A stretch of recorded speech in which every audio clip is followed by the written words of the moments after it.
Hey everyone, welcome to my channel. Have you ever felt like your emotions are completely running the show? Maybe you're constantly stressed, anxious, or even overwhelmed by guilt, anger, or shame. And it feels like no matter what you do, you just can't shake these feelings. It's like being stuck in a never-ending emotional roller coaster that's taking you down, and you don't know how to get off.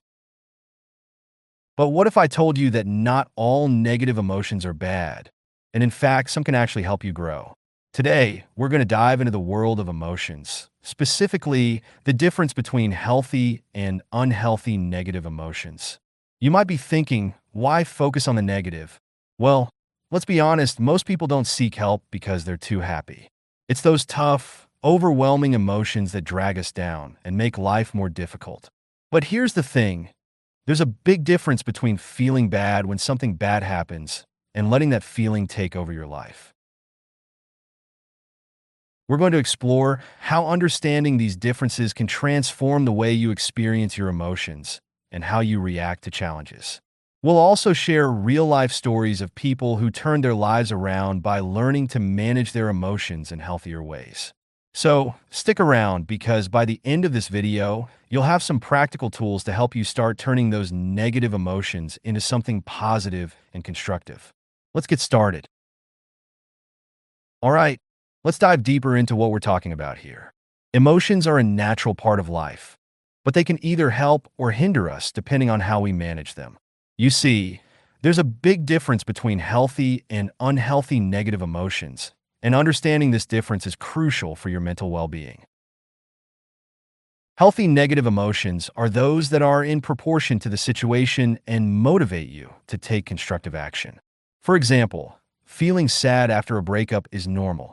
It's your mind's way of processing loss. This sadness can encourage you to reflect, learn, and eventually move forward. But if that sadness deepens into depression, it can trap you in a cycle of negative thinking where you feel hopeless and unable to move on.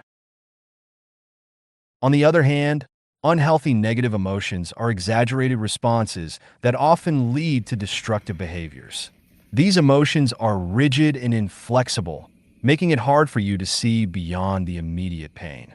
For example, anxiety can start as a natural concern about an upcoming event, but if it spirals into unhealthy anxiety, it can lead to avoidance, insomnia, and a constant state of worry that disrupts your daily life. Let's get into some real-life stories to see how understanding and managing these emotions can make a significant difference. Story 1. Overcoming guilt. Let's start with guilt. Imagine you've been struggling with a deep sense of guilt. You skipped visiting your elderly aunt to go on a weekend trip with friends. While you were away, your aunt tried to do something herself, had a fall, and ended up in the hospital. The guilt hits you like a ton of bricks. You keep thinking, I'm such a terrible person for not being there when she needed me. This guilt becomes overwhelming, affecting every aspect of your life. You start isolating yourself from family, feeling like you don't deserve to be happy. This is an example of unhealthy guilt. It's rigid, demanding, and self-punishing. But let's say you start recognizing this guilt and try to shift your perspective. Instead of drowning in guilt, you acknowledge that while you made a mistake, it doesn't define your entire character. You choose to experience remorse instead, a healthy negative emotion. Remorse allows you to feel the pain of your actions, but also motivates you to take constructive steps to make amends. You apologize to your aunt, spend time with her, and make a plan to ensure she has the help she needs in the future. By doing this, you're turning an unhealthy emotion into something that leads to positive change and healing. Story 2. Managing anxiety.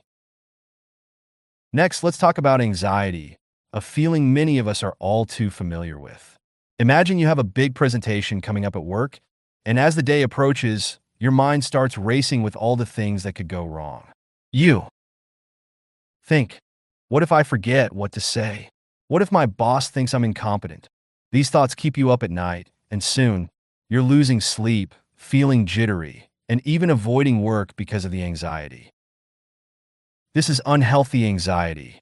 It's based on exaggerated fears and rigid thinking that make you believe the worst-case scenario is inevitable. But what if you could transform that anxiety into concern, a healthy negative emotion? Concern is realistic and flexible. You acknowledge that the presentation is important, but you also remind yourself that it's not the end of the world if things don't go perfectly.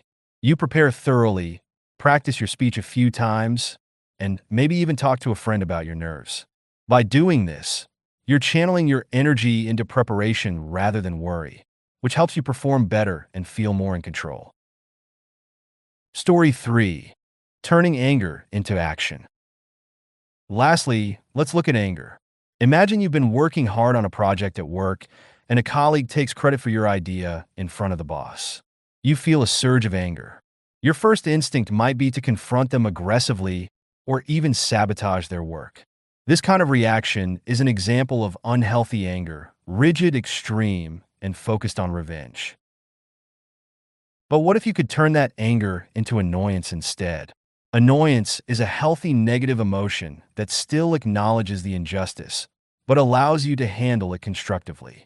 You might decide to speak to your colleague privately, assertively explain how you feel, and ask for recognition for your contribution.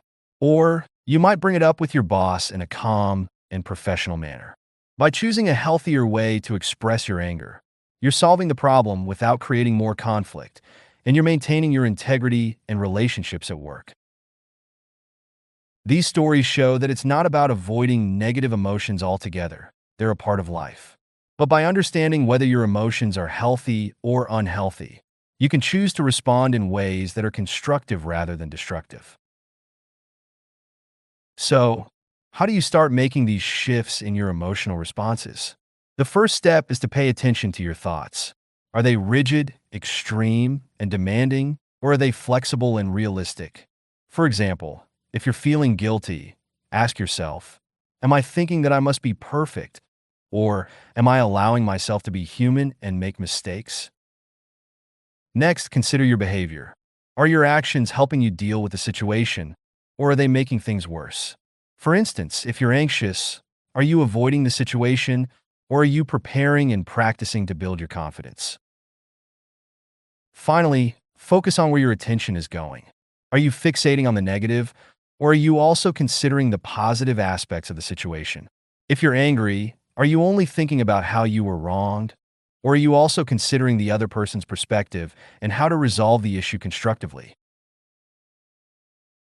By making these small but significant changes in how you think, behave, and focus your attention, you can start experiencing your emotions in a healthier way. This doesn't mean you'll never feel bad again. Life is full of ups and downs, but it does mean you'll be better equipped to handle whatever comes your way. So that's it for today's session. Remember, your emotions don't have to control you. You can learn to control them. Take what you've learned today, apply it to your life, and watch how things start to change for the better.